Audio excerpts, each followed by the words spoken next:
Welcome back to the Angels franchise, everybody. We are starting this episode off with Chase Cheney's season debut. I think it's his big league debut as well, even though it says he's been accredited .005 service time in the MLB. We're 54 and 59. We desperately needed somebody to get the call up who can help this team find our way to the playoffs. Chase Cheney is somebody that's seen really good development. All of his key attributes are around 54, 55. So if he can just hone in on those and get some strikeouts, not give up home runs, not walk batters, that would be a good pitcher in our starting rotation. He's a C potential guy. He's up to 71 overall. He's got a fastball that sits between 91 and 95, a curveball, slider, and changeup to go along with those. He's been playing pretty well at the AAA level this season. He's a guy who, I kind of became intrigued with just due to his rating increases. He's seeing increases everywhere across the board. And for a C potential guy, that definitely intrigues me. As we're taking on the Twins here, we've started this month out pretty good as we're going to look to continue the hot start to the month as we are 5 games back from 500, about 6.5 games back of the wild card spot.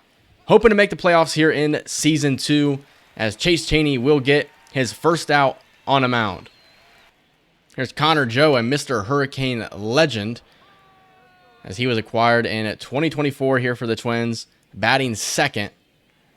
Really going to try and feel out, what pitches Chase Cheney deals with best. Is it going to be that fastball, the curveball, the slider, or could it even be the changeup? As Ohapi's calling for the curveball here. So here's the pitch, as this one will be grounded on to first. That's Evan White, I do believe. Yeah, that's Evan White playing at first. Shanuel should be playing in the outfield if he's in the lineup. Just wanted to kind of maximize our potential. Taylor Ward, of course, traded in the last episode. If you guys didn't see that, go check it out. We brought in a pretty good catching prospect, somebody that I'm definitely excited about. Taylor Ward was somebody we thought about trading last year, but he got hurt, and therefore we had to hang on to him. I was planning on keeping him. Then we got to the deadline, and I was like, I want to make some kind of move. Taylor Ward had been having a pretty solid season, so I figured we'll see if we can't get a prospect in return. We also sent Barrett Kent to the Marlins in that deal. And this one is going to be grounded on to Zach Neto for a 1-2-3 inning for Chase Cheney. Here's Byron Buxton, one of the best players in baseball when he is healthy. He's got a power-speed combination that is just rare. As that slider just misses the zone. Not really sure where it did miss. As that's a wild swing by Buxton. That would have been ball 3. Can Chase Cheney get his first big league strikeout? Here's the pitch. Buxton will foul this one away. Can the changeup be that strikeout pitch? As that one's going to miss the zone pretty poorly. Go with the curveball here on the 3-2 to Byron Buxton, as he is going to spoil it away. The 3-2, and he gets Byron Buxton on the check swing. It's the first strikeout for Chase Cheney in his major league debut. Ryan Jeffers to the plate here for the Twins. A pretty good hitting catcher.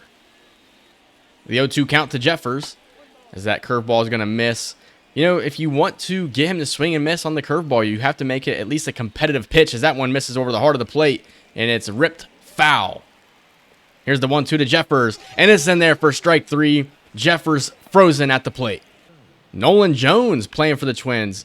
I think I remember him getting traded, and I think it was an off-season acquisition for the Twins. If I'm remembering correctly, maybe it was Edward Julian went to the Rockies, and the Twins got Nolan Jones. So 2 really good hitters, and it's 3 straight strikeouts for Chase Cheney to end the second. No run support here as we go to the top of the third. Cheney off to a really good start in this game, as that's a very well-located fastball up and in. Matt Wallner only able to get a piece of it as Trout's there for the first out. Jake Fraley here on the Twins, former Cincinnati Red. Still a Red in real life, of course, as he is known for hitting righties very well. Not really hitting lefties very well in his career. Regardless, the Reds should be playing him every single day in real life. As he turns on this fastball, hit to right center field, Trout on the move, back to the warning track, and he's there for the second out. Cheney's got to do a better job at locating that fastball. It's an 0-2 count.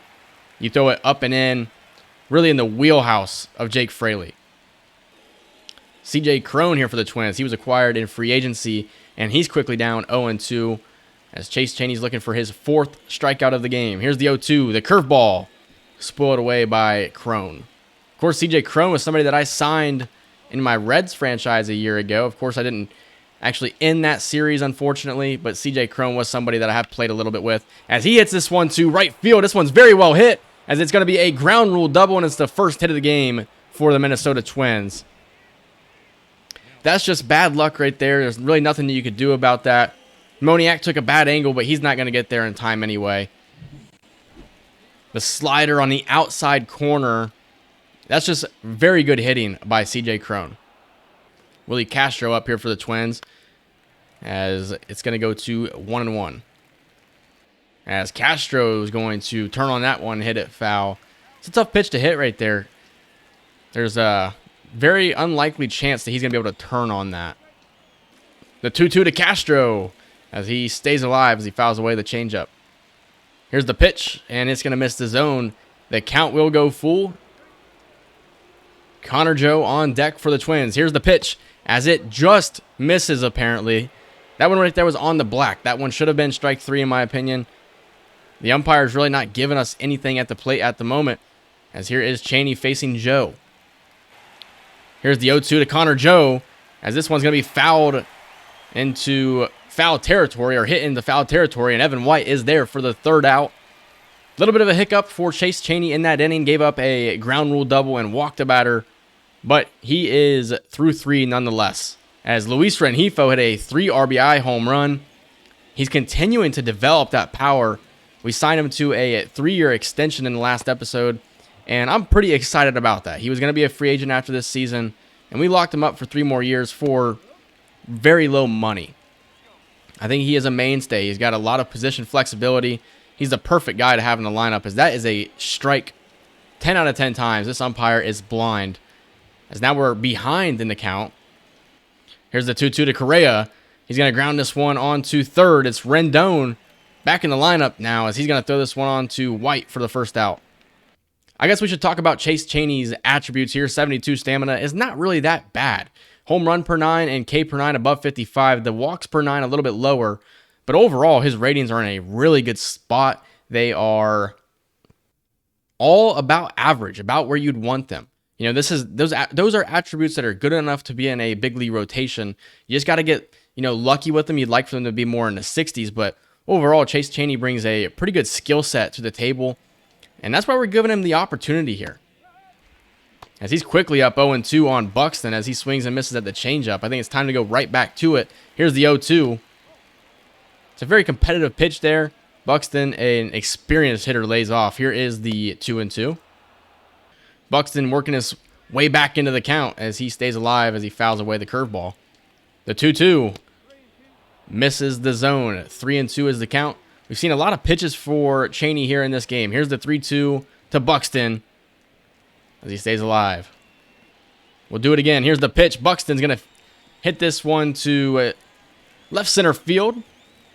That is Shanuel making a play out there in left. I do believe that's who that is. Yeah, Nolan Shanuel making a play out there in left. Ryan Jeffers to the plate. Talked about him earlier. A very good hitting catcher in this Twins lineup. We'd love for Ohapi to be, what Ryan Jeffers is to the Twins. As Jeffers is going to hit this one, it's going to get down for the second base hit for the Twins. Nolan Jones has a lot of power to the plate here. Chase Cheney going to try and look to get out of the 4th. This one's hit on the ground. It is a foul ball. Evan White laid out for it. So the count will move to 1-2. Here's the 69th pitch for Chase Cheney as it's fouled away by Nolan Jones. The 1-2 on the black, and it's strike 3, the 4th strikeout of the game for Chase Cheney in his MLB debut. He's pitching a good one. The 5th inning is always the inning that will give pitchers the most trouble. You're starting to get a little tired. You're facing the lineup for, around the 3rd time. It can get a little tricky in this situation. Here's the 1-2 to Warner. That one was just released like way too early. It says pitch release late, but that wouldn't make any sense. Here's the 2-2. That's a really good changeup right there that Wallner just fouled away. Here's the 2-2, the curveball in the dirt.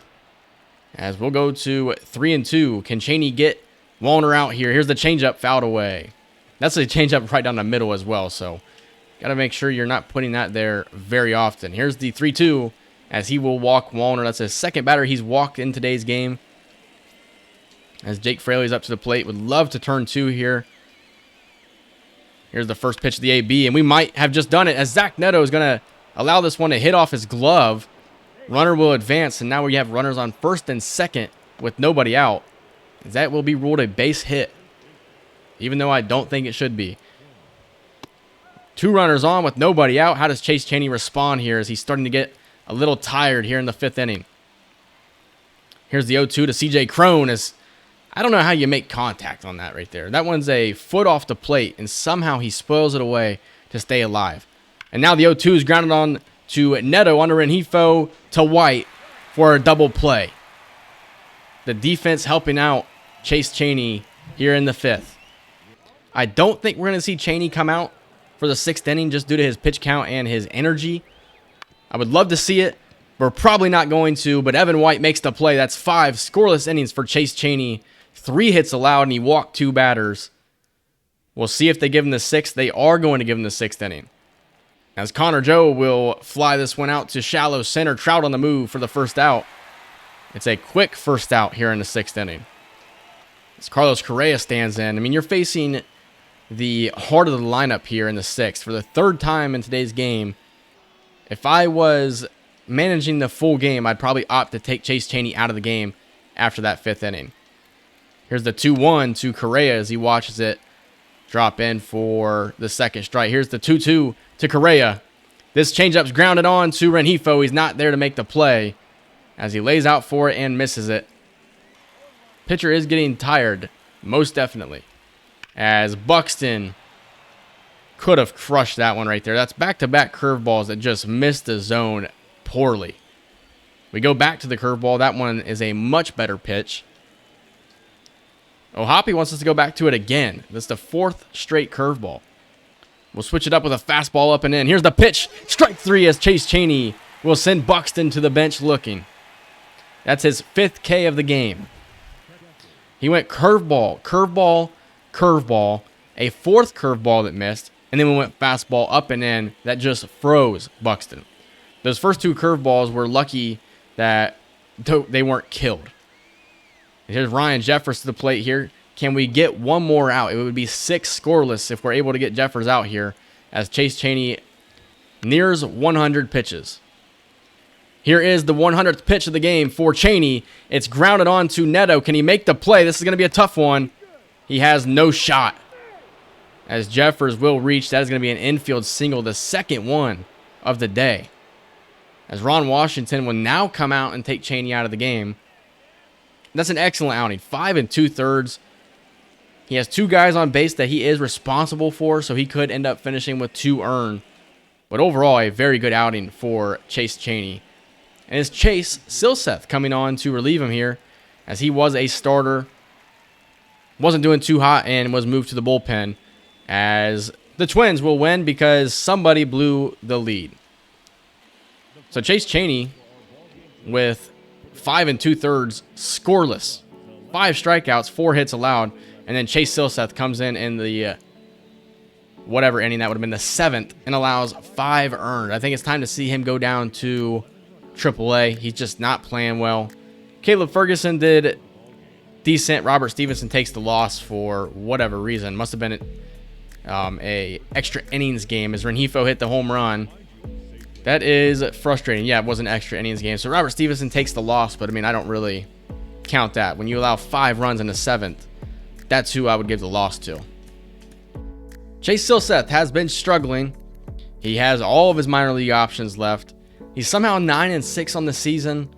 He's just given up way too much. And we saw with Detmers, we called him back up, and he hasn't really been playing well either. Silseth is going to go down to AAA. I just think it's time to see it happen. And I'm going to be calling up Sam Bachman, who Has had some time at the big leagues in the past in 2023. But the thing is, he's been dominating at the AAA level. 2.29 ERA, 35 strikeouts, and 35 innings of work. He was a first-round pick a couple of years ago.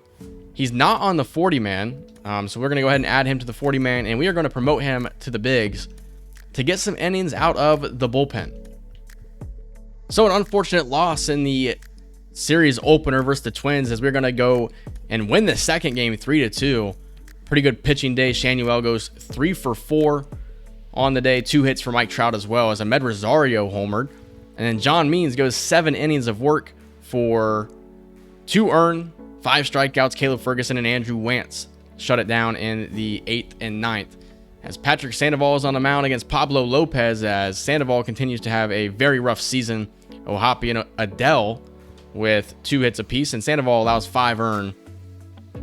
Detmers comes in and actually does pretty solid out of the bullpen. It probably wasn't going to make any difference. Our offense wouldn't have given us the runs anyway. But Patrick Sandoval is struggling as well. Griffin Canning here on the mound as we're going to take on the Tampa Bay Rays. Mike Trout has a 13-game hitting streak. We're down by 4. I really don't care to hop in there, as we're going to lose this one 9-5. Game 2 of the series, we're going to win 4-2. Has 2 hits for Rengifo, 2 for Evan White, as he brings the average up to 222. No home runs, but Fernando Guillen, who's been our best pitcher all season long with 7 2/3 of work, 2 earned, 5 strikeouts. Detmers and Wantz come in to shut it down. That was a very good pitching battle right there. And then Fernando Guillen just continues to perform very well. Here is the series finale against the Rays. Can we pick up the series victory? We do. 3-1.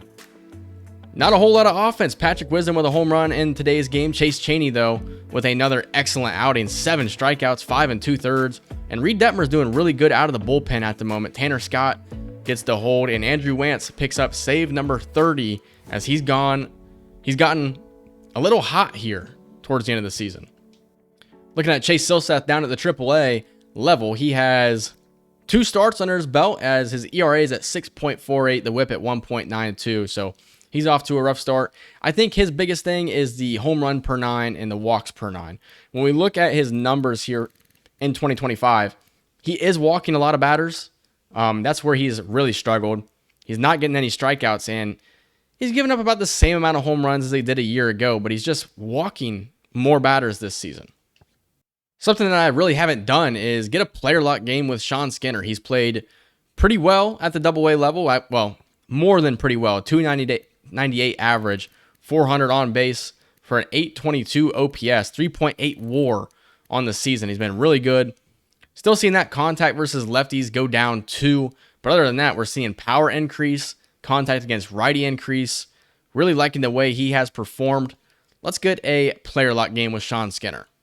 As the Smokies have a lefty on the mound, which is really good because the only at-bats that I've gotten with Sean Skinner were against right-handed pitchers. So Skinner with an opportunity to face a lefty here. That's who he performs better against. I've only had a couple of at-bats with Skinner, and I did not pick up a hit at all. So I'd love to get my first hit with Sean Skinner, as we're going to turn on the fastball. It's a perfect pitch to drive to deep left field.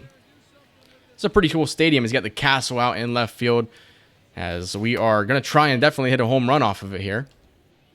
As here's the 1-1 to Skinner, as the fastball will miss high. As we swing and miss on the circle change, as that was off the plate there. Would have been a ball had we not swung. Here's the 2-2. We're going to lay off of that one. I struck out a lot with Skinner in my first game with him, as this time we're going to knock this one down. It is going to be a base hit for Sean Skinner. My first hit with our most intriguing prospect. I know he's not rated as our #1 prospect in the system, but in my opinion, he is our #1 prospect. That's just a bloop single, nothing too impressive. He doesn't really have the power yet to get very good exit velo, as it's going to be a steal situation here for Skinner. Better be careful with the lefty on the mound. As we are moving, first pitch here, Skinner is going to slide in. That's an easy stolen base for Sean Skinner, his 24th at the AA level this season. He's somebody that I'm very excited about. He's a 20-20 player, 20 home runs, 20 stolen bases. That's his ceiling. I think that's what his ceiling is. Could go even higher, but he's not really going to be known for stealing many bags. Hitting very many home runs at the big league level. Or in general, unless he really develops that power. Here's Matt Horvath. Has turned his season around a little bit. 253 average. With one away here, should we think about stealing? I'm going to lay off here as Horvath's going to hit this one through. Nope. The shortstop's going to try making an amazing play, and he did. What a play by the shortstop. I thought that one was going to hit through the infield, but the shortstop makes a Derek Jeter-esque play. Very good athleticism by the Smoky shortstop there. 2 away now as Willis McGillis stands in for the Rocket City Trash Pandas. Counts 0-2. I'm going to run here. And if it turns out to be a ball, we can look at a potential stolen base. This one's going to be hit to deep left field. This one's hit back, and it is gone as McGillis is going to give the Trash Pandas a 2-0 lead. That's his first home run of the season. 355 feet for Willis McGillis.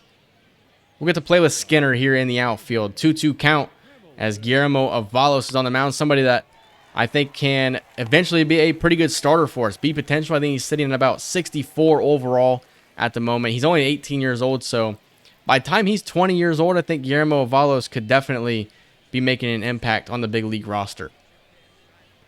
As Gray is still in the game here for the Smokies. 7 home runs for Skinner on the season. Like I said, not really known for having that power, but that's tied for second here on the Trash Pandas.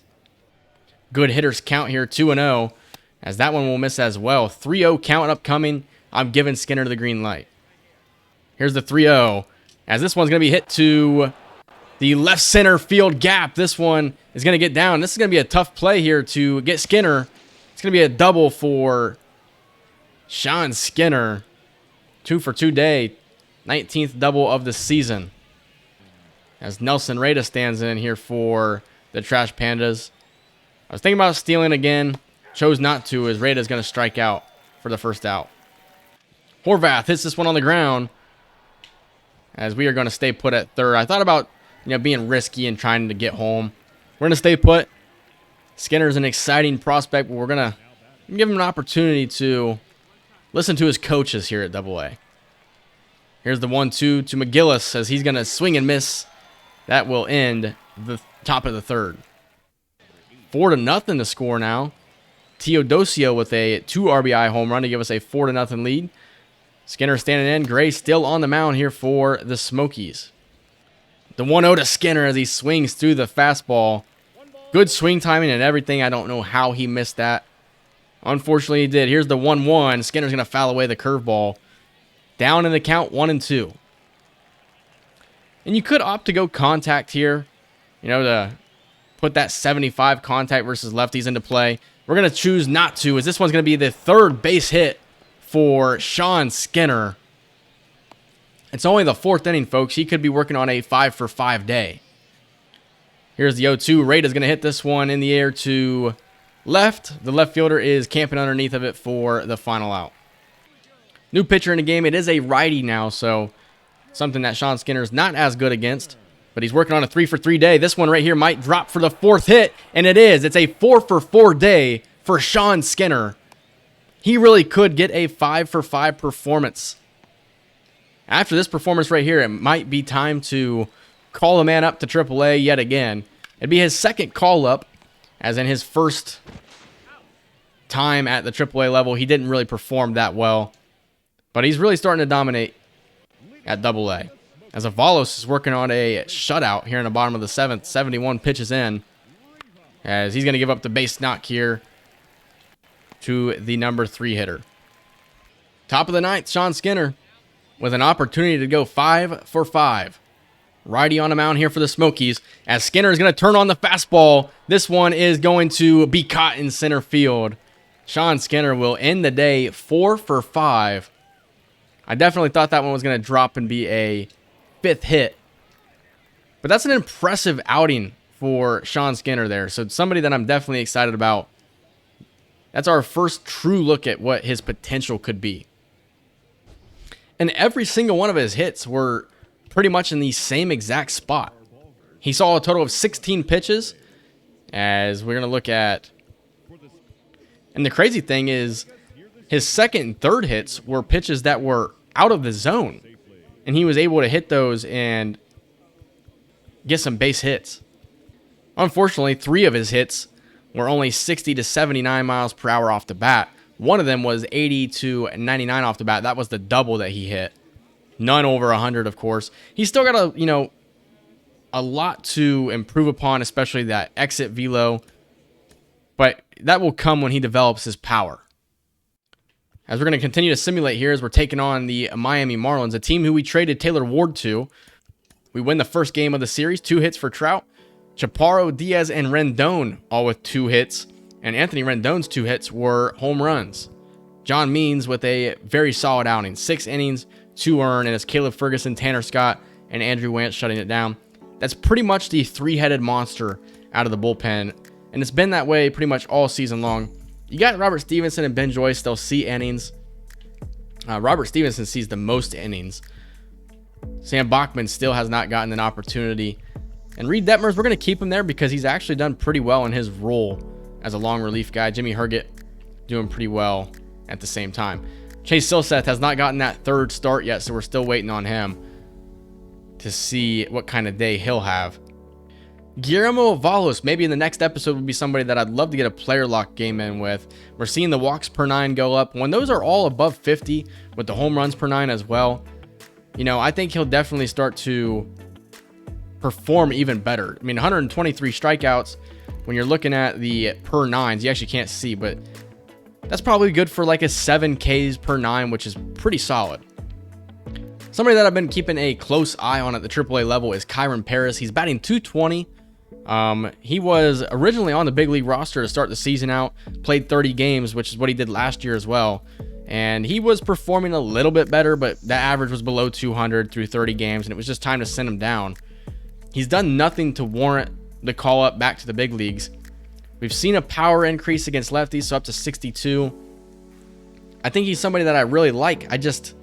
He's not performing well. Somebody that is performing well, but I just don't think they'll ever get the opportunity is Werner Blakely. C potential guy, and he plays pretty much every infield position.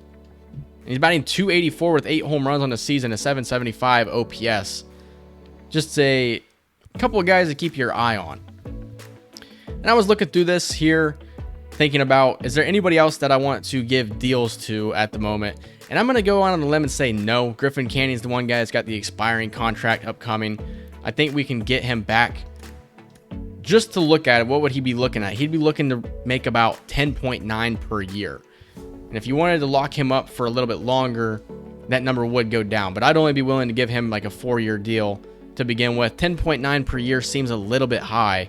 Patrick Sandoval will be looking for about 11.2, and Reed Detmers 4.5. So if you think Detmers is just having a bad season and he could bounce back, now would be the time to sign him. As we're going to get back to simulating here, as Patrick Sandoval is on the mound against the Marlins, and it's yet again another loss for Sandoval. Patrick Wisdom with 2 hits as he hit a home run, along with Luis Rengifo, and Sandoval continues to struggle. Detmers gives up 2 earned out of the bullpen. Looking for this series win. Griffin Canning on the mound. We're going to drop this one 3-5. So an opportunity to pick up some wins against a team that is average, and we weren't able to do it. Wisdom with another home run. Canning allows 4 earned. And then Herget, Ferguson, and Stevenson. 3 innings. They allow 1 earned combined. Well, Fernando Guillen is pretty much the one bright spot in our rotation. And it's another victory when he's been on the mound. I don't know how he performed because they had 4 runs in the 9th inning. So that would mean that Guillen had a pretty good outing. Neto, Rengifo, and Trout with 2 hits, and Nolan Shanuel as well. Trout with a home run, and it's 6 innings of work, 2 earned, 5 strikeouts for our electrifying starting pitching guy. Reed Detmers allows 4 earned in the top of the 9th. Wantz gets the save with 1 out. That's not good. That's Detmers cannot continue to play this way. As Chase Chaney's on the mound, he's had 2 excellent starts in a row. It's 2-2, top of the 9th. Detmers is on the mound with 2 outs. I don't know why this guy's in the game. Ron Washington is probably going to get fired after this season. I think he might have an expiring contract anyway, but it just feels like, and I know that the managers in this game, the coaches, really don't have anything to do with anything other than the rating increases or decreases, but his decision-making has been terrible. But maybe it's my fault for putting Reed Detmers in a long relief role. So can we go to the bullpen and bring anybody in? Maybe the righty Robert Stevenson here. I think that's what I'm going to do. I'm going to take Detmers out of the game. I don't know why he's in the game. He is, as we're going to put Robert Stevenson in the game here in the ninth. 1.93 ERA on the season. Stevenson has been the best player out of the pen for us this season. But Josh Bell, very good hitter, stands in. You could afford to walk him if you wanted to. Just don't give up an extra base hit, a bases clearing RBI. Here's the 1-1 to Bell as he's going to lay off the slider. The 2-2 or 2-1, now a 3-1 count upcoming. I'm going to go four-seam up and away to Bell. That one is on the black apparently. 3-2 count. Runners will be on the move here. Here is the pitch from Stevenson. I'm going to go slider, backdoor slider. Here's the 3-2 as Bell was going to stall this one off. Foul. I'm going to go with the same pitch. Here's the 3-2. Bell over the head of Rendon, and this one is going to be a bases clearing RBI for Josh Bell. As we are now down 4-2. As what are we doing? We're throwing the ball around the infield. Popped up behind the plate. Hoppy underneath of it for the third out. It's getting to the point where Reed Detmers is somebody that I just really don't want on my team anymore with the way he's performed. We can finish playing this game, might as well, as Yuki Matsui comes in here for the Padres. Rendon leading off. He's 2 for 2, so we're going to keep him in here. See if he can hit the lefty. As Rendon will hit this one foul. That's a good pitch to hit. Just out in front. The 1-1 to Rendon. This one's chopped on to third. Machado's there for the first out. Shanuel stands in, not known for hitting lefties very well, but he can still get on base. He's 1 for 4 on the day. As he's going to hit this one is going to drop for a base hit. Shanuel is on. That would bring the tying run to the plate. And it is Luis Rengifo. Hits lefties better than righties as far as attributes go. He's actually hit righties very well this season. He's 0 for 3 as he is going to hit this one to opposite field. It is off the top of the wall. No, it's gone. The game is tied in the ninth. Luis Rengifo with a 2-run home run in the bottom of the ninth, his 17th on the season. I can't stop hitting home runs with this guy. That's like 4 home runs in a matter of 2 episodes with Luis Rengifo. I didn't know if that was a part of the wall that he hit it to. I thought it was off the top of the wall. Instead, it cleared the wall by about 15 feet. What a turn of events here for the Angels. What looked like was going to be a loss is saved by Luis Rengifo. Yeah, that cleared the wall by about 15 feet. As Mike Trout stands in now. He's 2 for 4. Here's the pitch from Matsui as Trout swings and misses at the 2-seam fastball. Good swing timing. I don't really know how he missed it. Having an MVP level season. Can Mike Trout walk us off potentially? Is he going to swing and miss at the changeup? Good swing timing again. I really don't know how he's not hitting the ball here. The 0-2 from Matsui. This one grounded on to short for the second out. Good swing timing all around that entire at-bat. As Patrick Wisdom comes to the plate, he's 0 for 4. Take a look at Wisdom here. 33 years old. The power number still insane. 30 home runs. Really just continuing to have a great season. I was worried a little bit that Wisdom would see a little bit of regression because of his age, but he's been killing the ball still. He's not had to play in the field, so he's not getting very exhausted. As he swings and misses at the changeup, I was excited to see that one. The 1-1 to Wisdom, as this one will fall into right for a base hit. If we're able to advance Wisdom in any case here, we may think about pinch running for him. But with 2 away, I'm not going to make that move yet. As Mickey Moniak stands in, as they bring in Luis Patino to face Moniak, who hits righties very well. You'd think they'd bring in a lefty. As this one will get off the catcher, that's going to advance the runner. As now I'm thinking, do we go with a pinch runner. If we have some speed on the bench, it might be the right call. Joe Adell's got some speed. So I'm not going to take Moniak out. It'd be Patrick Wisdom we take out. This could be a mistake that we're making here. But we're going to pinch run Joe Adell for Patrick Wisdom. That would mean if Moniak hits anything in play, Adell is going to be trying to score. Here's the 1-0 to Moniak as he swings and misses at the sinker. Good swing timing again. We're just kind of getting unlucky. Here's the 1-1. We're late on the fastball. Well, it says good swing timing. What are we doing? We're just not hitting the ball, even though we're timing them up. The 1-2. Moniak strikes out. We're going to head to the top of the 10th. As I probably should have warmed somebody up, I didn't even think about it. Tanner Scott's going to be the guy that I'm bringing in here. And I'm going to make a substitution here because we need to get... I guess Joe Adell can stay in as the DH for the moment because he'll be... No, he won't. So what I'm going to go ahead and do, I'm going to do a mound visit here. We'll go to the bullpen, and we are going to bring in Tanner Scott. If we can avoid the Padres scoring a run here in the top of the 10th, we can go to the bottom of the 10th with an opportunity as we're quickly up 0-2 to the 8-hitter here. It's a hard pitch to catch up to. I'm not sure how he did it. We're going to go right back to the same location as we actually missed the location. With the slider away, here's the pitch. Hitter's going to lay off. The 1-2. Fouled away. We'll do it again. Here's the pitch. Strike 3 as Tanner Scott gets him swinging on the slider. 1 away here in the top of the 10th as Corey Howell stands in for the Padres. The 0-1 is in there for strike 2. We're going to go with the fastball up and in. Here's the 0-2 as we get him swinging. That's 2 away here in the top of the 10th. As they're going to go to the top of their lineup here, it's Xander Bogaerts. Should we walk him here? Yeah, I think it is the right move. So we're going to go ahead and intentionally walk Bogaerts to bring up Jose Azocar, who is a much worse hitter at the plate. He is 1 for 4 on the day, though. But I'd rather face somebody who is historically just not a good hitter than face Xander Bogaerts, who's 0 for 4, but we know has the potential to do some damage. Seems right now the fastball is the only thing that I have confidence in. So that's what I continue to go back to. I'd love to go with the slider here. I just don't want to miss over the heart of the plate.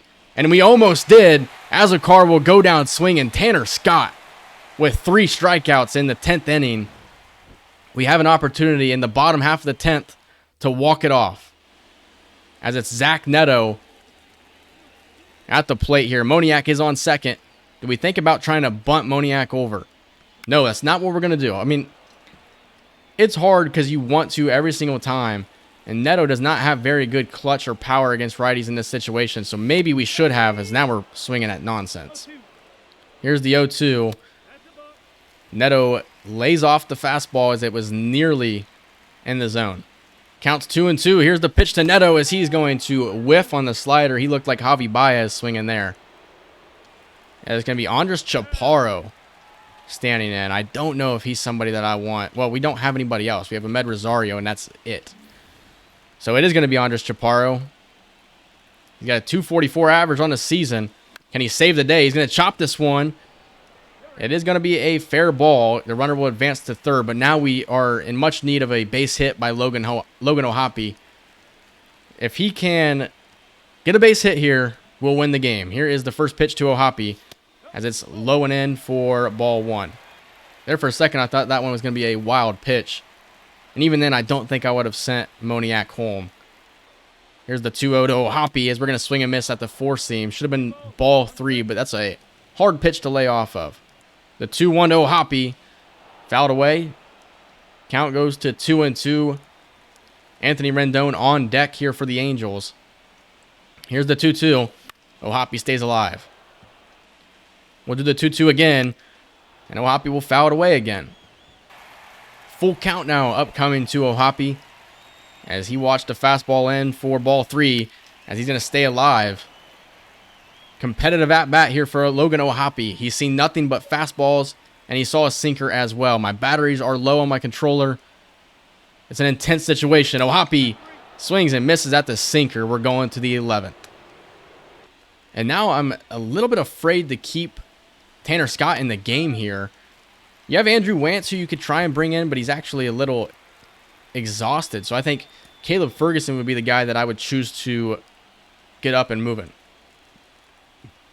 Here's the 0-1 to Machado. Is this going to miss? The fastball still the pitch that I have faith in. Well, not anymore, as Machado is going to give the Padres the lead. It's going to be a bases clearing double for Machado. Just missed the zone. We're going to keep Tanner Scott in the game here to face Tatis, but this will be his last batter regardless. Here's the 0-2 to Fernando Tatis. He's going to foul it away. As long as we don't let Machado score here, we can always get that run back. We'll have the opportunity to do so. As that is going to be strike 3 on Tatis. Luis Campusano upcoming. And I'm going to go ahead and put Caleb Ferguson in the game. Ferguson with a 3.4 ERA on the year. He's been better against righties than lefties, surprisingly. So Campusano, hopefully he doesn't get a base hit. He's got 95 clutch. So it's pitching clutch versus hitting clutch. Both these guys are pretty clutch. As the count will go to 1-2. Campusano. Here's the pitch from Scott. This one's hit on the ground to Rendon. He'll throw on to Chaparro at first for the second out. And it's Josh Bell, who they want us to intentionally walk here. I think that is probably the right move yet again. So we're going to go ahead and intentional walk Josh Bell. And that will bring Jake Cronenworth to the plate here. Here's the 0-1 to Cronenworth. I really wasn't banking on playing a extra innings game here in this episode, as this one will be hit foul. Here is the 1-2 to Cronenworth. The pitch, strike 3 for Caleb Ferguson. We'll head to the bottom of the 11th, where we'll still have an opportunity to tie the game up at least. And it's Anthony Rendon, who's 2 for 3 on the day, standing in. As he'll foul away the slider. Probably should be a little bit more patient at the plate here. The hitting stats are not very good for Rendon. As this one is going to be hit fair. As we're going to hold the runner at third, there's no reason to advance him here. As I keep saying it was hit fair, but this one's going to be hit into left for a base knock. Anthony Rendon aboard, as it's Nolan Shanuel standing in at the plate. He's 2 for 5. He is a better hitter against righties, so a perfect opportunity for Shanuel. The clutch not really there. At 65, though. Got to imagine, will the Padres look to go home on a hard hit ground ball in the infield? More than likely. I don't know why they wouldn't. As Shanuel, 2 totally different style players we're talking about here. Here's the 1-2 upcoming to Shanuel. The pitch, and Shanuel's going to hit this one, as it's going to be off the second baseman's glove. Shanuel, slow as dirt, is going to be safe at first. We are tied in the bottom of the 11th, as it's Luis Rengifo coming to the plate, the man who sent us to extras. And I'm going to go ahead and make a substitution here, because I'm going to take Anthony Rendon out of the game and put Ahmed Rosario in. He's a better runner. Rendon's done his part in today's game. I just think Ahmed Rosario is a guy that gives us a better chance to score on a base hit. This one's hit to shallow left field for the first out. We have used up all of our bench here in this game, as Mike Trout with a home run in today's game, a single. He's 2 for 5. He had good swing timing on every pitch in his last at-bat, as he watches the sinker hit the outside for strike 1. Here's the 0-1. This one's going to be hit through short and third. Ahmed Rosario rounding third, trying to score. It's a walk-off for the Los Angeles Angels. That's Mike Trout with his 3rd hit of the day. He hits it through the gap, and the decision to put Rosario in pays off, as we are going to pick up the victory against the Padres. Luis Rengifo saved us in the bottom of the 9th with a 2-run blast, and Mike Trout walks us off in the bottom of the 11th. So looking at the offense here was Chase Chaney with an excellent outing, 7 strikeouts, 6 innings of work, allowed 2 earned, and it was Reed Detmers who, nearly lost us the game. Fortunately, we were able to pick up the victory, a much-needed one. as we're able to sweep the Padres in a little 2-game series there. As now we are set to take on the New York Yankees.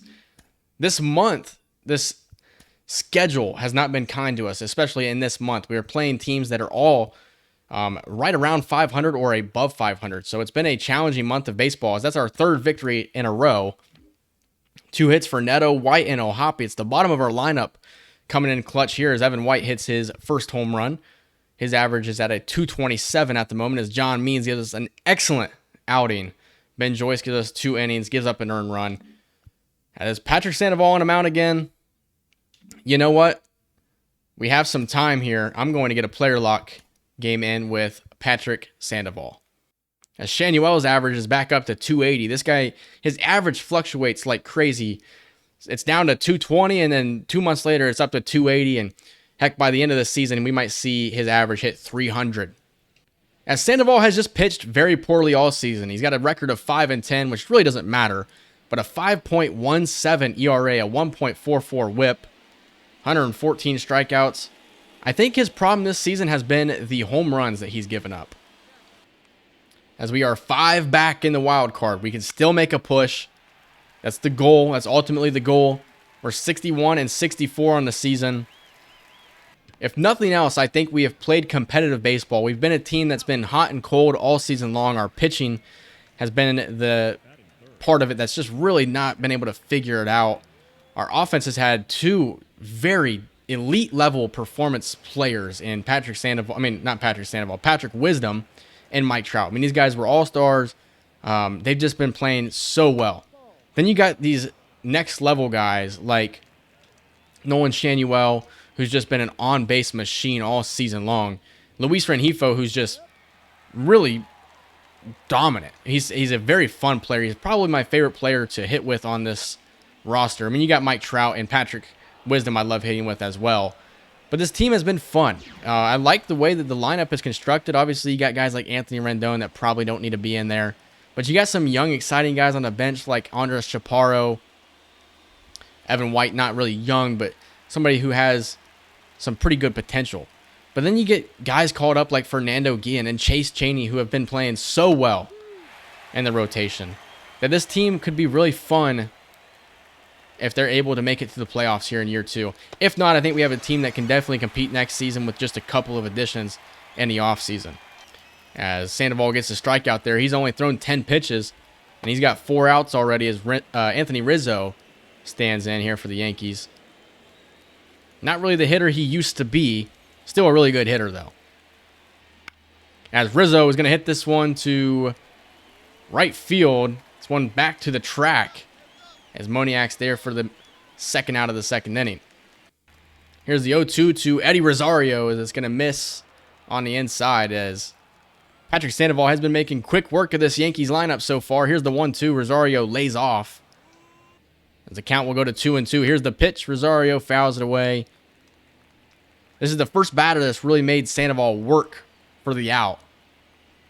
Here's the 2-2. Is this going to miss? And the count is now full. We go from 0-2 to 3-2 against Eddie Rosario. Here's the pitch from Sandoval. Rosario's doing a really good job at spoiling these pitches away here. As it's strike 3, Sandoval gets Rosario on the changeup. Good start to the day for Patrick Sandoval. Somebody that we consider our ace, but has not played up to an ace's standards. As we're hoping the offense can give us some production here. And I really hope we don't have a, 4-0 lead and they take Patrick Sandoval out and we lose the game 6-4 because Reed Detmers comes in the game. Because that's a strike all day long. Umpire must be blind. We've seen that a couple of times here in this episode so far. And this one's going to be hit to Evan White. He's there to make the play for the first out. DJ LeMahieu hits this one on the ground. Zach Neto throws on to White for the second out. Rendon tried to make the play. Neto was there to back him up, make the play for him, as Jose Trevino will stand in. He's hitting .220 this season for the Yankees. And that's a 2-seam fastball right down the middle. The 0-2 to Trevino, hit foul. He nearly turned on it and picked up what could have been an extra base hit. Here's the 0-2 count. Strike 3 on the black. That's 3 scoreless innings for Patrick Sandoval. As did we get any runs? No, we did not. As a matter of fact, do we even have any hits? As Gleyber Torres, I know, is having an excellent season here for the Yankees. 152 hits. That's tied for first in all of the AL. Dangerous hitter at the plate here. I wonder who's tied with him. It could be Mike Trout. You know, Mike Trout has been excellent all season long. This one's going to be hit back up the middle. That's hit 153 on the season for Gleyber Torres. That might have just given him sole possession of first place. It's crazy because Gleyber Torres was somebody that the Yankees probably would have worked on trading a couple of years back. They stayed true to him, and he's been perfect for them, at least here in this series. And he's played really well in real life last couple of seasons as well. As Trent Grisham's going to turn on this one, hit it to right field. It's going to get down. That's going to be a base hit, and Gleyber Torres may score here. He will hold up at third. Runners at second and third with nobody out. Sandoval in a jam here in the fourth inning. And it's Aaron Judge, of all people, you have to face. I guess in this case, if you walk him, you walk him. I think it's better than giving up a 3-run bomb. That's a circle change that missed the zone very bad. Here is Judge. He fouls it away. Count will go to 1-2. We're going to go with the circle change inside. Here's the pitch. Judge won't even bat an eye at it. Go with the slider. Backdoor slider. Here's the pitch. Count goes to 3-2 now. I'm going to go with the 12-6 curve. Here's the pitch from Sandoval. It is going to miss the zone. Judge is aboard. Bases are loaded. In this situation, anything hit on the ground, you're going home. You have to. You can't go for the double play to second. It just wouldn't make any sense. Here's Stanton. He's going to hit it on the ground. Do we go home with it? What are we doing? What are we doing? Rengifo pulls off the double play nonetheless. You know, it's a good double play. Don't get me wrong. I would have liked to see him try and go home with it. Who knows? But if we don't get the runner at home and then we're not able to turn two or even get any out, the bases are still loaded and they scored a run. So I'm not, I can't be too mad at it. As Rizzo stands in, quickly down 1-2. If our offense would just give us some production, I would be happy with Sandoval just getting out of the fourth with 1 run. Here's the 1-2. Strike 3 as Rizzo swings and misses at the slider. Can our offense give us some production, please? 4 runs in the bottom of the fourth. It's O'Hoppe with a 3 RBI double, and Patrick Wisdom was the one who originally tied it with a solo shot. That's a beautiful pitch from Sandoval there, as he's quickly got Eddie Rosario down 0-2. But we've seen him be able to foul off a lot of pitches. This one's going to be hit to shallow right center. Trout on the move, and he's there for the out. Here is Anthony Volpe with a base hit to right. The 7-hitter Anthony Volpe. And now it's DJ LeMahieu to the plate for the Yankees. Can we turn 2 to get out of the 5th inning? That would be beautiful. The 1-1 as LeMahieu is going to hit this one to shallow left, and that's a bloop single. Those are the most annoying base hits to give up. As it's Jose Trevino standing in here for the Yankees. I got a feeling that, Ron Washington would opt to take Sandoval out after this inning, just because you don't want to have to face this dangerous Yankees lineup for a 3rd time. So here's the 1-1 to Trevino. It's on the outside for a strike. Here's the 1-2 to Trevino. He'll foul it away. We'll do it again, as that one will miss the zone. And the count is full at 3-2. Here's the pitch as Trevino, whoa, he thought that was a ball. That man better go see an optometrist, because that was terrible acting. And it's Gleyber Torres standing in, dangerous hitter at the plate. I'm surprised that Ron Washington is keeping Sandoval in the game in this situation. For some reason, Gleyber Torres is wearing number 17.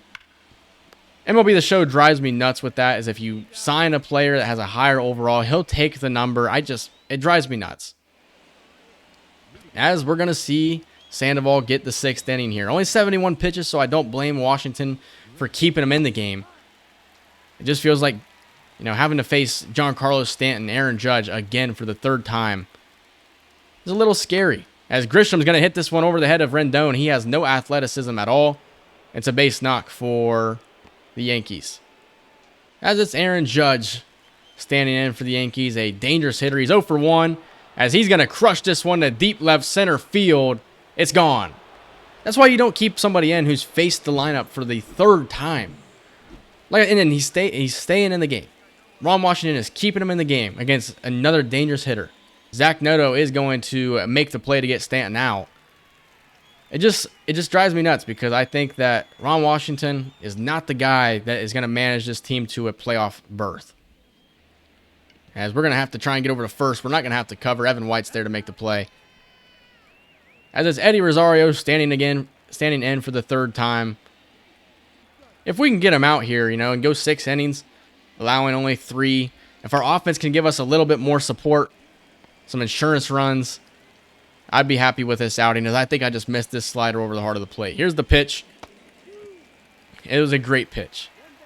Only 80 pitches thrown for Sandoval, so he could see the 7th if, Ron Washington wanted to keep him in. I just don't think it would be a smart idea. I think the production that you've gotten out of Sandoval here in this game, you should be happy with, as that one misses the zone just barely. Here's the 2-2 to Eddie Rosario. He has just seen a lot of pitches in today's game. I'm going to go with the fastball. Try and throw him off. All he's really seen is changeup and sliders, and that's a terrible pitch. And the count will go to 3-2. Can Sandoval get Eddie Rosario out for the third time today? It's chopped on to Rengifo. It's 6 innings of work for Sandoval. He allows 3 earned, and he gave up the 2-run bomb to Aaron Judge. And we will see Robert Stevenson take over, and we lose the game. It just feels like any opportunity that we have to win games, I return to simulating, and we just lose the game. It was Tanner Scott, gave up 2, and Sam Bachman, in his first outing, has an infinite ERA now. 7-4, we lose against the Yankees as we're slowly losing out on our playoff chances. How is the rest of this series going to fare as Tanner Scoble ends his season? He was somebody that was having an excellent year at the Double-A level. 6-5, bottom of the 8th. Elias Diaz is up. As we're going to win this game, so it worked out pretty well for us. So we're going to have to make a roster move to bring somebody else up. Like I said, Tanner Scoble with a 291 average, 3 home runs. He was hitting for really good contact. And even though he was having a good season, it just felt like he was not seeing like strong increases. +5 to contact versus left, and that was pretty much it. Okay, we'll put John Birdie on the Double-A roster. As this game that we lost 3-0 here, we can take a look at that one. 2 hits for Ahmed Rosario, and then Wisdom and Adele with hits. Griffin Canning with a very good start, and it was Ben Joyce who allowed the 2 earned. Sam Bachman finally gets a real ERA. And then the next game we won 6-8. 4 hits for Anthony Rendon, 2 for Elias Diaz, 3 for Joe Adell, 2 for Neto. No home runs, but Fernando Guillen, 6 innings, allowed 4 earned, 6 strikeouts. Robert Stevenson gave up 2 earned. It was Andrew Wantz and Caleb Ferguson who pitched pretty well. As we're taking on the Reds, we lose the first game at 5-0. Chase Chaney with an excellent outing. Reed Detmers, it's time to see this guy go somewhere else. I think I want to bring Caleb Thielbar back up. We sent him down to AAA, obviously. And I'm going to go ahead and I'm going to send Reed Detmers down to AAA. It's the second time we've sent him down this season. He's not performed well. And then looking at Sam Bachman, might be time to send him down as well. So I'm going to see if there's been anybody else who's performed well enough to get the call up. I mean, you got guys like Yvonne Armstrong. Maybe he's somebody you call up. I mean, he's a deep potential guy, so it is worrisome. I can't lie to bring somebody up that low overall. The same thing with like Miguel De Los Santos. I like what I see out of him. I just don't know if he's the right guy to call up. So we're going to keep Sam Bachman here in that middle relief role. And I'm going to go ahead and put Jimmy Herget and Caleb Thielbar at the long relief role. I'm just kind of hoping at this point Sam Bachman doesn't really get any more innings. I mean, maybe Eric Mott gets the opportunity, but he's 20 years old. I mean, do you want to call him up is the question. And as a matter of fact, I'm going to get Reed Detmers in there, starting some games here. And I'm going to get Victor Medeiros, I guess, closing games out. 23 years old, might as well. We need Detmers to get some starts. But I'm going to put Eric Mott at the long relief role because we might call him up in September. It is a potential thing we could do. I'm just sick of watching this team continue to struggle. Now we're in the bottom of the 9th with nobody out. I am going to hop in this game here. We desperately need another win. Can I help us out?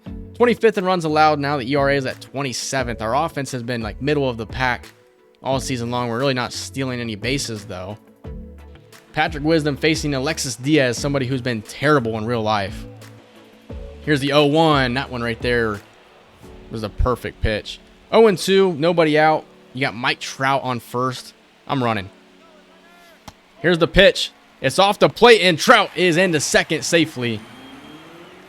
Runner in scoring position here for the Angels. Here's the 1-2 to Wisdom as he swings and misses at the two-seam. Strike 3. Mickey Moniak's 0 for 3 on the day. Pretty good clutch hitter with runners in scoring position. At least his rating would indicate that, as he's going to try and give us an opportunity to tie the game up at least. Here's the 1-0 to Moniak. Oh, boy. That is one that has to be crushed. Oh, my gosh. I wish, you got to wish you could get that one back. Unfortunately, that's just not going to happen.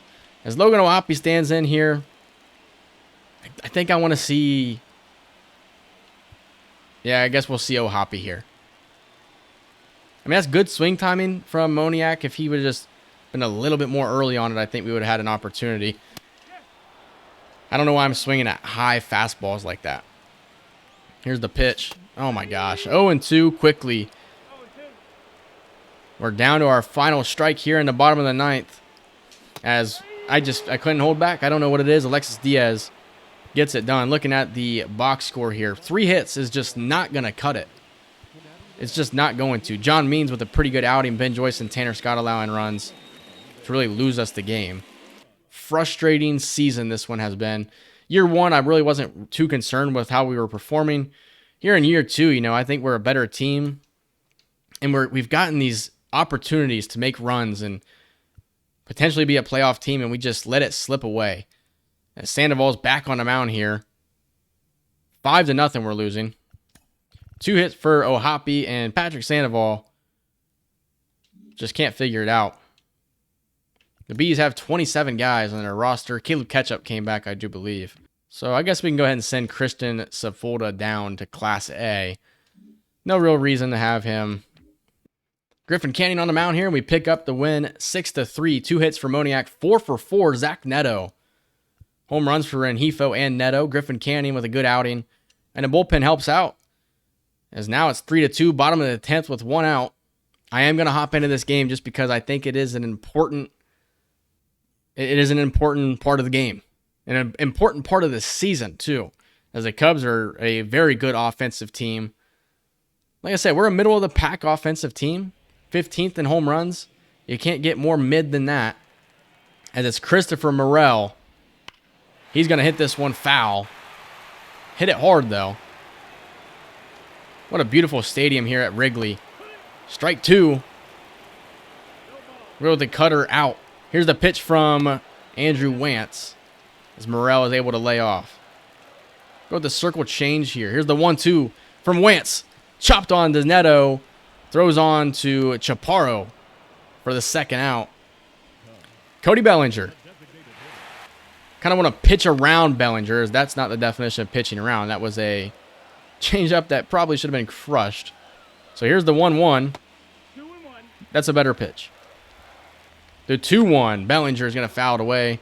Count goes to 2-2. The Cubs down to their final strike. Here's the pitch from Wantz. Hit to right field. Moniak camping underneath of it. And the Angels will win back-to-back games. As Mike Trout hit a home run in this game. Nobody with multiple hits, and it was Fernando Guillen giving us another solid 6 innings of work to earn. I mean, that's literally what he's done all season long. He's been a 3.49 ERA guy. I mean, obviously that's what his stats would indicate. But I'm pleased with the way that our bullpen pitched. Jimmy Herget, Caleb Ferguson, Andrew Wantz, all very impressive. I'm glad we didn't give up on Andrew Wantz, because now he is up to 35 saves on the season, and the ERA now below 3. It's Chase Chaney on the mound here for the series finale. Top of the 9th with 1 out. Patrick Wisdom at the plate. Might as well. Adbert Alzolay pitching here for the Cubs. 1-0. So it's been a pitching battle yet again. As Wisdom stands in, the former Cub. Because he's down 0-1 here. He's 0 for 3 on the day. Here's the pitch, as Wisdom will foul it back. Can the former Cub do damage against his team? We shall see. Here's the 0-2 upcoming, as Wisdom will swing through the slider for the second out. Should be Mickey Moniak. No, it's Andres Chaparro standing in now. I don't know if I want him to be the one hitting here. I'm going to pinch hit him for Joe Adell. Kind of an odd decision, but Adell has been playing very well. 250 average on the season as he swings and misses at the slider. Joe Adell, 222 average with runners in scoring position. Main reason I pinch hit him here is because he does have the best hitting clutch, which still isn't an impressive number, but still, he does have the best out of my available options in that situation. Here is the 1-2. Adell swings through the slider. The Cubs will win. It's still a series victory here for the Angels, but a loss nonetheless, as Chase Chaney gave us another excellent outing. It was our offense who just went cold the last couple of series. I mean, what more can you ask for? Chase Chaney's been really good. 6 games back of 500 baseball here as we win the next one 9-6, as Nolan Shanuel goes 5 for 5. And then Patrick Wisdom and Moniak with 3 hits apiece. Trout, Ohapi, and Andres Chaparro with 2 hits. Only 1 home run, 19 total hits on the day, as John Means allowed 3 earned. Stevenson allows 2. Ben Joyce hasn't been playing too well. I'm going to be honest with you. Ben Joyce has actually kind of struggled and has saved 36 for Andrew Wantz, as we have game 2 here against the Mariners. Tanner Scoble is eligible to be reinstated. We're going to go ahead and keep him on the 10-day IL. As we lose this one against the Mariners, 3 hits for Moniak, as he's now up to a 259 average. And it's Patrick Sandoval, who continues to not perform well at all. Well, we are into September after this game right here. We simulate the last one. We win this one 2-1. The offense just sucked again. It was a home run by Mike Trout. Griffin Canning with the really good outing, as Andrew Wantz picks up save number 36. Well, I think it would be 37. I just think I read it wrong. Yeah, save 37. As now we're set to take on the Oakland Athletics in a 4-game series. It is time for September call-up. So who do we call up in this situation? So I'm thinking about Aaron Hicks here, potentially calling him up. It is something that we could think about doing here. Eric Mott's somebody that I would love to call up, but I am going to give him the rest of this season down at the minors, just because I don't want to rush him. I think he's somebody that has the potential to be very good and very helpful for us. I'm going to hold off on calling Eric Mott up, though. I think Jose Soriano is the guy that I want to call up to the bigs. We did actually not see him play at all this season so far. So Jose Soriano will get the call up, so we're going to have to call somebody else up to play at the AAA level. And I am going to call Kyron Paris up, even though he has not played well at all. Like I said, I just think that maybe it's just time to give him another chance. Sean Skinner is going to get the call up to AAA yet again to end out the season, just because he has been playing so well. He's 21 years old. He's now seeing rating attribute increases to every category. So he's going to be the one that gets to call up to AAA. And I think we need to call somebody else up to AA, apparently. So we're going to call up Orlando Martinez. So I'm going to go ahead and simulate this 4-game series here against Oakland. If we could come up with a series sweep, which we're not going to, lose the first game 3-4. The bat's still a little cold. Kyron Paris with a triple in that game. Fernando Guillen, another excellent outing. As I didn't adjust our pitching rotation, and I think that's where I ended up screwing up, because, well, Jose Soriano shouldn't have gotten the innings there. The next game we did win 6-1, though. It was Chase Chaney with another dominant outing. Zach Neto and Andres Chaparro with home runs, as Chaney nearly goes a complete game. John Means on the mound now, so it's kind of our 3-headed monster. Can Andrew Wantz please just get the save without me joining? Yes, he does. 4-3, we win this game right here. 3 hits for Ohapi. Ohapi's going to be playing a little bit of first base against lefties moving forward the rest of the season. 38 saves for Wantz on the season. Final game of the series, as we're going to lose it. That right there was a perfect opportunity for us, I do believe, to get hot for this month. Instead, we split the series against a team that we should have probably swept. We're 5 games back of 500 baseball. Patrick Sandoval continues to struggle. I don't know what it is with this guy. Somebody who, I'm super impressed with is Chase Chaney. He's just been an all-star. Robert Stevenson, Andrew Wentz, Caleb Ferguson, Jimmy Herget, and then Fernando Guillen's been really good as well. Guys that have struggled, Sam Bachman, since being called up in this episode, has not been good. Patrick Sandoval has not been good. He's been terrible. It's been John Means and Fernando Guillen, along with Chase Chaney, who's been the best. And Means we're going to have next year as well. Looking at the offense here, Trout and Wisdom tied for home runs at the moment. 18 for Luis Rengifo, which was 2 worse than he did a year ago, but he's been really good this season again. Ohapi with 15 home runs. We're not seeing the power out of him. We're seeing power out of 2 guys, and that's really it. Looking at the OPS, still above 1,000 OPS for Mike Trout. Nolan Shanuel walking. He's a walk machine at the moment. Somebody that I have been impressed with all year long. Sean Skinnerson's getting called back up to AAA, is hitting 235, so just something to keep an eye on there. As when we look at the standings, we are 21.5 back of the American League West. But we're 5.5 back of the wild card. We are still right there. We're still hanging on right there. We have the Guardians in our next series, then the Rangers, the Twins, the Cardinals, Red Sox, Mariners, and Athletics to cap off the season. We have one more episode to go. I'm going to make sure we get through September in the next episode. I don't think there's any reason to slow down unless we have to get to like a game 163. But that is where I'm going to end this episode. I hope you guys enjoyed it. We're hanging around. We're right there. 68 wins on the season. Last year we won 74, so we are looking to have a better season this year. And I think that next season, if we don't make the playoffs this year, we should be a team that is on the cusp of a playoff berth. Hope you guys enjoyed this. If you did, leave a like, comment, subscribe, and I'll see you guys in the next video. See ya.